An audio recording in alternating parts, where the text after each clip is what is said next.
Hello friends, welcome to my dean channel. நம்ம சேனலை subscriber பண்ணாதவங்க பண்ணிக்கோங்க.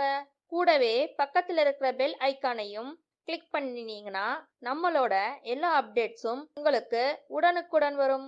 ஸோ வாங்க வீடியோக்குள்ளே போகலாம்.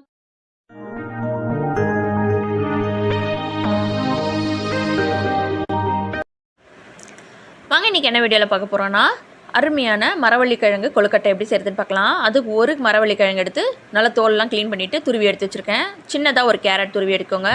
ஒரு 3 டேபிள் ஸ்பூன் அளவுக்கு தேங்காய் துருவல், ஒரு சின்ன வெங்காயம் பொடியாக நறுக்குனது, ஒரு துண்டு இஞ்சி, கொஞ்சமாக கொத்தமல்லி, கருவேப்பிலை, ஒரே ஒரு பச்சை மிளகாய், அதுக்கப்புறம் 1 கப்பு அரிசி மாவு, தேவையான அளவு தண்ணி. வாங்க இப்போ எப்படி செய்கிறதுன்னு பார்க்கலாம். முதல்ல அடுப்பை பற்ற வச்சுக்கோங்க. ஒரு வாணலி வச்சுருங்க. வாணலி வச்சுட்டு ஒரு 4 டேபிள் ஸ்பூன் அளவுக்கு எண்ணெய் ஊற்றிக்கோங்க. ஆயில் சேர்த்துன பிறகு சூடு ஏறட்டும். 1 டீஸ்பூன் போல் கடுகு, உளுத்தம்பருப்பு, கடலைப்பருப்பு எல்லாம் கலந்தது சேர்த்துட்டு நல்லா பொரிஞ்சு வந்தோடனே 1 டீஸ்பூன் போல் சீரகம் சேர்த்துட்டு அதையும் நல்லா பொரிஞ்சு வந்த பிறகு நம்ம கட் பண்ணி வச்சுருக்கிற சின்ன வெங்காயம், கொஞ்சம் கருவேப்பிலை, ஒரு கொத்து கருவேப்பிலை, ஒரு பச்சை மிளகாய், கொஞ்சம் துருவுனது, ஒரு துண்டு இஞ்சி, அது எல்லாத்தையும் சேர்த்துருங்க. சேர்த்துட்டு நல்லா கலந்து விடுங்க. அடுப்பு சிம்மில் வச்சுட்டு நல்லா கலந்து விடுங்க. ஒரு 2-3 வரமிளகாய் 1-2 உடச்சி சேர்த்திக்கோங்க. இது கூடவே தண்ணி 1 கப்பு 1.5 கப் அளவுக்கு தண்ணி சேர்த்திக்கோங்க. நான் 1 கப்பு அரிசி மாவு எடுத்திருந்தேன், அதுக்கு 1.5 கப்பு தண்ணி எடுத்துக்கோங்க. தண்ணி சேர்த்துட்டு நல்லா கலந்து விடுங்க. கொதி வரட்டும். பாருங்கள், இப்போ கொதி வர ஸ்டேஜில் உப்பு சேர்த்திக்கோங்க. 3/4 டீஸ்பூன் போல் உப்பு சேர்த்திக்கோங்க. உங்கள் டேஸ்ட்டுக்கு தகுந்த மாதிரி நீங்கள் சேர்த்திக்கலாங்க. உப்பு நல்லா கரைஞ்சி வந்த உடனே டேஸ்ட்டு பார்த்துக்கோங்க. அதுக்கப்புறம் மாவு சேர்த்திக்கலாம். இப்போ நான் 1 கப்பு மாவு எடுத்திருந்தேன். நல்லா கலக்கி விடுங்க. நல்லா திக்னஸ் ஆகி வரும். அது கூடவே நான் எடுத்து வச்சுருக்கேன் இந்த மரவள்ளி கிழங்கையும் அது கூடவே சேர்த்திக்கிறேன். நீங்கள் வேக வச்சு கூட சேர்த்தி செய்யலாம். நான் வேக வைக்கலைங்க, இப்படி தாங்க எடுத்திருக்கேன். பச்சையாகவே துருளை எடுத்திருக்கேன். இப்போ அடுப்பு ஆஃப் பண்ணிவிட்டு இதை அப்படியே விட்டுருங்க. கொஞ்சம் ஆறுன பதம் வந்த பிறகு நம்ம எடுத்து வச்சுருக்கிற கேரட், அந்த துருவி வச்சுருக்க கேரட், கொத்தமல்லி தழை, தேங்காய் துருவல், இது எல்லாத்தையும் சேர்த்துட்டு நல்லா ஒரு தடவை கைகளால் சப்பாத்தி மாவு பதத்துக்கு நல்லா பிசைஞ்சு எடுத்துக்கோங்க. இதுக்கப்புறம் தண்ணியெல்லாம் எதுவுமே தேவைப்படாது. பாருங்கள், நல்லா பிசைஞ்சு எடுத்துகிட்டு வந்துட்டேன். இப்போ லைட்டாக கையில் ஆயில் அப்ளை பண்ணிவிட்டு கொஞ்சம் கொஞ்சமாக சின்ன சின்னதாக உருண்டையாக உருட்டி எடுத்துக்கோங்க. அவ்வளோதாங்க. இப்போ இதை உருண்டையாக உருட்டி எடுத்துகிட்டு நம்ம இட்லி பானையில் வேக வச்சு எடுக்க போகிறோம். அவ்வளோதாங்க. ஈஸியாக டக்குன்னு குயிக்காக நம்மளுக்கு செஞ்சு முடிச்சிடலாம் கொழுக்கட்டை. ரொம்ப நேரம்லாம் டைமெல்லாம் எடுக்காதுங்க.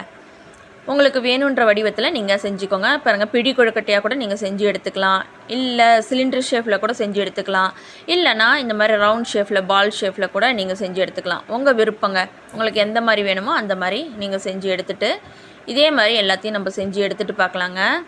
பாருங்கள், எல்லாத்தையும் ரெடி பண்ணிட்டு வந்துட்டேன். இப்போ இதை நம்ம வேக வைக்க போகிறோம். இட்லி பாத்திரத்தில் வேக வைக்கிறதுக்கு நான் இடியாப்ப பிளேட் இன்றைக்கி எடுத்திருக்கேன். அதில் வச்சு வேக வச்சுக்கலாம். நீங்கள் இட்லி தட்டிலே கூட நீங்கள் வேக வச்சு எடுத்துக்கலாம். இப்போ தட்டில் ஒவ்வொன்றா பிளேட்டிங் பண்ணிடலாம். பாருங்கள், எல்லாத்தையும் ரெடி பண்ணிவிட்டு அப்படியே வச்சுட்டேன்.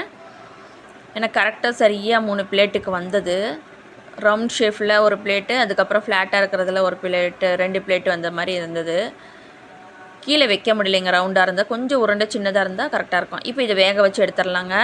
ரொம்ப நேரம்லாம் டைம் எடுக்காதுங்க. குயிக்காக டக்குன்னு ஒரு 5 நிமிஷத்துக்குள்ளே நம்மளுக்கு வெந்துடும். இப்போ பாருங்கள், நான் ஏற்கனவே இட்லி பானையில் தண்ணி ஊற்றி வச்சுருந்தேன். அது நல்லா கொதிச்சிட்ருக்குது. இப்போ அந்த ஸ்டாண்டோடு அப்படியே உள்ளே வச்சுட்டு இப்போ மூடி போட்டுடலாங்க. மூடி போட்டு வேக வச்சுட்டு எடுத்துக்கலாம். குயிக்காக வெந்துடுங்க.